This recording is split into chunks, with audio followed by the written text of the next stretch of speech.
ఈ నెల 25న జరగనున్న సర్దార్ సర్వాయి పాపన్న జయంతి వేడుకలలో నియోజకవర్గ బహుజనులు అధిక సంఖ్యలో పాల్గొని విజయవంతం చేయాలని మోకుదెబ్బ అధ్యక్షుడు జనగా మల్లికార్జున గౌడ్ పిలుపునిచ్చారు.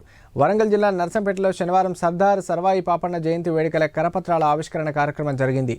ఈ సందర్భంగా మల్లికార్జున్ మాట్లాడుతూ సర్దార్ సర్వాయి పాపన్న జయంతి వేడుకలలో భాగంగా ఆదివారం నర్సంపేట ఎమ్మెల్యే క్యాంపు కార్యాలయం నుంచి సర్వాయి పాపన్న విగ్రహం వరకు బైక్ ర్యాలీ నిర్వహించారు. అనంతరం మాట్లాడుతూ పెద్ద ఎత్తున ప్రజలు పాల్గొని వేడుకలను జయప్రదం చేయాలని కోరారు. 24వ జయంతి కార్యక్రమం ఈ నెల 25వ తారీఖు ఆదివారం రోజున ఘనంగా చేస్తున్నాము.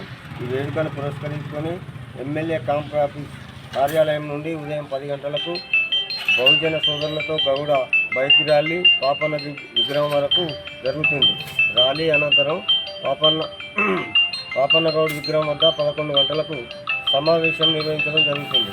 కావున డివిజన్లోని అన్ని మండలాల పరిధిలోని ప్రతి గ్రామం నుండి మన సోదరులు సకాలంలో హాజరై పాపన్న గౌడ్ జయంతి కార్యక్రమం విజయవంతం చేయగలరని కోరుతున్నాం.